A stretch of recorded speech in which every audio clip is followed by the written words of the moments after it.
नमस्कार and welcome back. Modi ji ने एक और बॉम्ब गिर दिया है चाइना के ऊपर।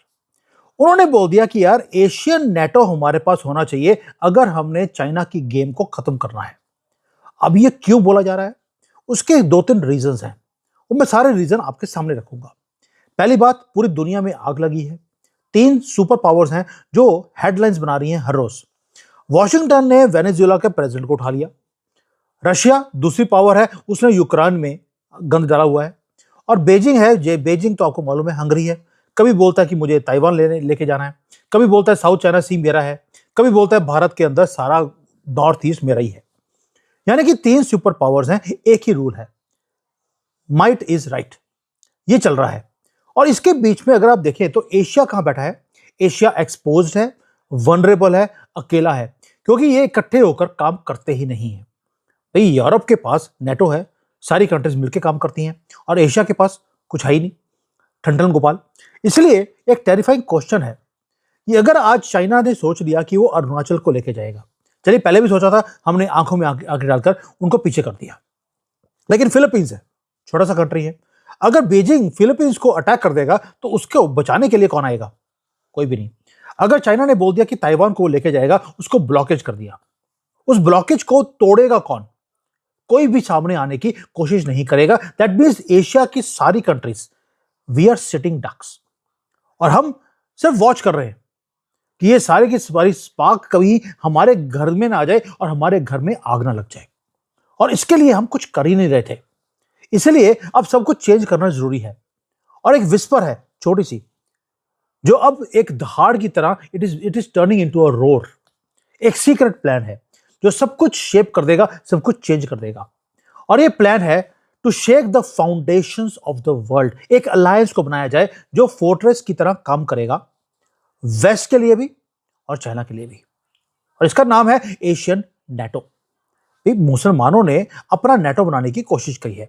सऊदी अरेबिया है, तुर्की है, पाकिस्तान है, ये इकट्ठे होकर मुसलमानों का नेटो बना रहे हैं।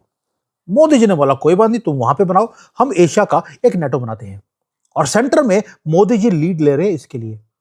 अब आप बोलेंगे यार यूनाइटेड नेशंस है, वो अगर हमारी कोई दिक्कत आएगी तो यूनाइटेड नेशन सामने आएगा, हमें नेटो बनाने की जरूरत क्या है? और भाई आपको यूनाइटेड नेशंस को अब भूलना पड़ेगा, वो टूथलेस है, ओल्ड ट्रीटीज है जो कि बिल्कुल डेड हो चुकी हैं, एंड हमें कुछ रियल चाहिए।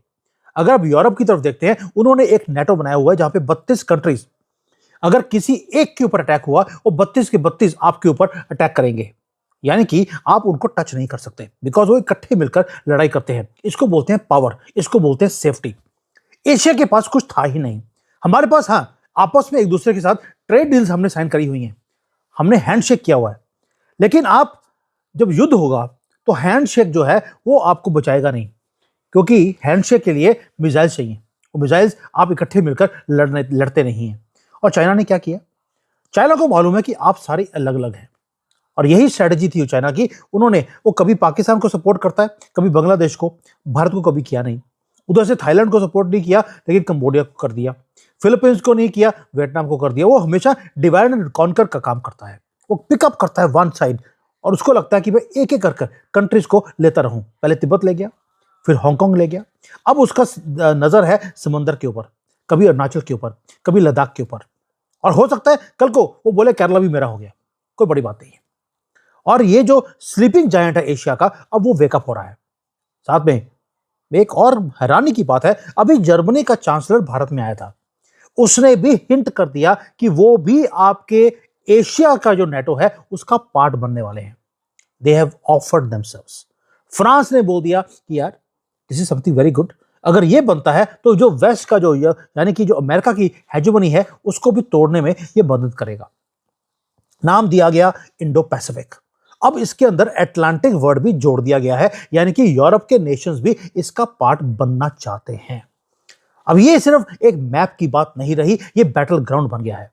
और अगर याद होगा आपको, जो पुराना प्रधानमंत्री था जापान का, शिंजो आबे, मेरे बड़े फेवरेट रहे हैं और बहुत बढ़िया एक कंजर्वेटिव थे। मोदी के साथ साथ उनकी रिलेशनशिप बहुत ही अच्छा था। उन्हें दिख गया था कि फ्यूचर में अगर चाइना को हमने सीधा करना है या अमेरिका की हेजेमनी से अपने आप को बाहर निकालना है, हमें इंडियन ओशन, पैसिफिक ओशन दोनों को मिलाना पड़ेगा, सेपरेटली नहीं देख सकते। और ये जब दोनों इकट्ठे होंगे तभी हम काउंटर कर सकते हैं। और इस दोनों को इकट्ठा करने के लिए अगर कोई बैलेंसिंग फैक्टर है या कंट्री है, वो भारत है। उन्होंने कई बार बोला कि you are the only one who can stand tall against China. आपके पास आर्मी है, आपके पास लोकेशन है, और आपके पास एक प्रधानमंत्री है जो नो बोलना जानता है। इसलिए आज सोच के देखिए कि अगर एशिया और पैसिफिक ये दोनों इकट्ठे होते हैं, आप इमेजिन कीजिए पावर ऑफ दिस यूनियन वो क्या होगा, जिसके अंदर होगा India, Japan, south Korea, Vietnam, Philippines, Taiwan, और हो सकता है ऑस्ट्रेलिया भी इसका पार्ट बन जाए। जर्मनी और फ्रांस बोल रहे हैं वो इसका पार्ट बनना चाहते हैं। We will become unstoppable. और अगर हम ऐसे ही डिवाइड रहे, अकेले लड़ते रहे, तो कोई ना कोई हमें टेक ओवर कर जाएगा, या हमारे यहां पर रेजिम चेंज करवाने के बाद वो सारे रिसोर्सेज को अपने हाथ में ले लेंगे। और जो डिफेंस के एक्सपर्ट्स हैं उन्होंने ऑलरेडी ब्लूप्रिंट्स को भारत के अंदर और पूरे एशियन कंट्रीज में ब्लूप्रिंट को बनाना शुरू कर दिया। और ये फैंटेसी नहीं रहा, ये सर्वाइवल का मैटर है। और मोदी जी ने इसलिए इसको वेपन की तरह यूज किया है। ये न्यूक्लियर बॉम्ब है जो चाइना के ऊपर, वेस्ट के ऊपर हम गिरवाने वाले हैं। और ये ज्योग्राफी की बात भी है। अब सोच के देखिए, ये नेटो अगर बनता है एशिया का, और मलक्का स्ट्रेट जो है वो हमारे कंट्रोल में आता है, उसके बाद वो पतली सी नैरो की स्ट्रिप जहां से 80% से ज्यादा ग्लोबल ट्रेड वहां से निकलता है, और चाइना का 100% ऑयल वहां से निकलता है। यानी कि चाइना ने फिलीपींस से पंगा लिया, हमने मलक्का स्ट्रेट को बंद कर दिया। एशिया पैसिफिक यूनियन ये एकदम से धावा बोलता है, यानी कि हमने चाकू रख दिया चाइना के गर्दन के ऊपर परमानेंटली। एक रॉन्ग मूव बाय चाइना और हम चाकू को थोड़ा सा ऐसे घुमाएंगे, और उसका तेल जो जाता है वो बंद हो जाएगा, और चाइना का तेल नीचे से निकलना शुरू हो जाएगा। पूरा ट्रेड हम स्टॉप कर सकते हैं, और चाइना की इकोनॉमी को सफोकेट कर सकते हैं अगर ये नेटो बनता है एशिया का। इसलिए बीजिंग टेरिफाइड भी है। उसे मालूम है कि आगे जाकर ये काम होगा। उसने पाकिस्तान में सीपैक बना दिया ताकि मलक्का स्ट्रेट से जाने की जरूरत ही ना पड़े। और हम भी हैं, सक्षम वैली का अभी सुना होगा आपने, हमने बोल दिया ये इलीगली आपके पास है, ये हमें बिलोंग करता है, हम वापस लेके रहेंगे। सक्षम वैली की बात इसीलिए आई थी इस वक्त क्योंकि हमें मालूम है हम नेटो बना रहे हैं, और हम नहीं चाहते कि इसका सीपैक कभी भी पूरा हो। एंड चाइना ट्राई कर रहा है एस्केप करने का, जो ट्रैप हम बनाते जा रहे हैं उसके लिए, उससे एस्केप करने के लिए अब वो सक्षम वैली और सीपैक की बातें उसने दोबारा से शुरू कर दी। अब आते हैं इसके ऊपर कि हमारे पास है क्या। पहली बात है कि हमारे पास ज्योग्राफी का बहुत अच्छा एक लोकेशन है, हमारे पास फ्यूचर है, और फ्यूचर में अगर ये सारी कंट्रीज इकट्ठी आती है तो हमें मिलेगा क्या नेटो में। भाई हमारी लोकेशन अच्छी है, जापान तो बिल्कुल चाइना के साथ में लगता है, छोटा कंट्री है, वो उनके साथ फाइट कर नहीं सकता। लेकिन अगर ये सारी कंट्रीज इकट्ठी होती हैं तो हमें मिलेगा क्या। ये सोच के देखिए, टेक्नोलॉजी में ताइवान के पास चिप्स है, कोरिया के पास हार्डवेयर है, जापान के पास इनोवेशन है, भारत के पास सॉफ्टवेयर है और मैन पावर है। अगर ये सारी चीजें इकट्ठी कर दी जाए तो हम सिर्फ चाइना को राइवल नहीं करेंगे, हम वेस्ट को भी हम राइवल भी करते हैं और रिप्लेस भी करते हैं। यानी कि जो जेट इंजन आज हम अमेरिका से लेने की बात बोल रहे हैं कि उसको लेने के लिए हमें जी 4 साल 20 साल वेट करना पड़ेगा, जरूरत ही नहीं है। अगर हम सभी इकट्ठे मिलकर काम करते हैं, अगले 2-3 साल में हम खुद अपने जेट इंजन को क्रिएट कर सकते हैं। साइबर वॉरफेयर है, उसको हम भी डोमिनेट कर सकते हैं, और हम अपनी स्पेस में बैठकर वेस्ट की हेजीमनी और चाइना को काउंटर कर सकते हैं। वेस्ट की को हमारी जरूरत है आज की डेट में, हमें वेस्ट की उतनी जरूरत नहीं है। हम फैक्ट्री हैं पूरी दुनिया की आज की डेट में, हम मार्केट भी हैं और हम इंजन भी हैं। आप सोच के देखिए, अगर ये नेटो बनता है एशिया का, मोदी जी इसलिए इतनी ज्यादा लुक ईस्ट की जो पॉलिसी है वो इसलिए है कि इस ईस्टर्न कंट्रीज को इकट्ठा करके हम एक बहुत बड़ी फोर्स हम बना सकते हैं। लेकिन इसको करने के लिए एक प्रॉब्लम भी है, और प्रॉब्लम बहुत बड़ी है, वो है फियर। जो छोटे छोटे कंट्रीज हैं वो हमेशा ही डर के रहते हैं। चाइना उनको बुली करता है हर रोज, और फिर मनी पावर को यूज करता है चाइना एज अ वेपन इनकी आवाज को दबाने के लिए, और इनको फोर्स करता है छोटे कंट्रीज को ओबे करने के लिए। अब देखिए, थाईलैंड और कंबोडिया के बीच में युद्ध करवाया चाइना ने, और उनको यूज किया अपने हथियार बेचने के लिए। कभी फिलीपींस, कभी वियतनाम, कभी वो किसी को तंग करने से हटता ही नहीं है। ताइवान की तो उसने जो है ना गर्दन पकड़ के रखी है। जो वेस्ट है, वेस्ट क्या करता है, वेस्ट भी यही काम करता है। वो भी चाहते हैं कि भाई ये छोटे छोटे कंट्रीज को मैं लीड करूं। वो यूज करना चाहता है इन सारी छोटी कंट्रीज को, और वो चाहता है कि हम आपस में लड़ते रहें उसके लिए, कभी चाइना से और कभी किसी और कंट्री से। और इससे होता क्या है कि हम और ज्यादा गरीब बनते जा रहे हैं। हमारा इंटरेस्ट ना चाइना देखता है ना अमेरिका देखता है। अब एशिया की अगर अपनी नेटो बनती है जो मोदी जी लीड कर रहे हैं, तो होगा क्या, हमारे पास एक शील्ड बन जाएगा और तलवार भी होगी हमारे हाथ में। एक शील्ड हो गया बचाने के लिए और एक तलवार इनकी गर्दनें काटने के लिए। इसलिए मोदी जी मैटर करते हैं इसके अंदर, क्योंकि एक तो मोदी जी ने दिखा दिया कि मैं ना तो अमेरिका के सामने झुकता हूं, ना बीजिंग के सामने, ना रशिया के सामने। हम सिर्फ स्टैंड करते हैं भारत के लिए। और एक ऐसा हमने रोड मैप दिखाया बाकी कंट्रीज को कि आप अगर अपने नेशनलिस्ट हैं, आप अपने कंट्री के इंटरेस्ट के लिए आपको खड़ने का हक है। और लीडरशिप के लिए एशिया में कोई और नेशन में, कोई भी और कंट्री में ऐसा लीडर नहीं है जो नो बोलना जानता हो।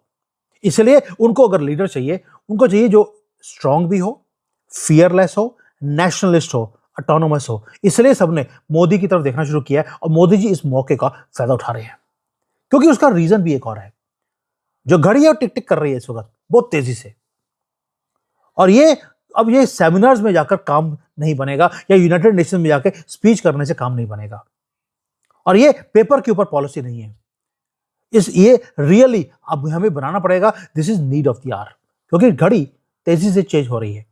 सुपर पावर्स आपस में लड़ रही हैं जो रिसोर्सेज है, नेचुरल रिसोर्सेज, उसको अपने कब्जे में करने के लिए। चाइना अफ्रीका को अपने कब्जे में करना चाहता है।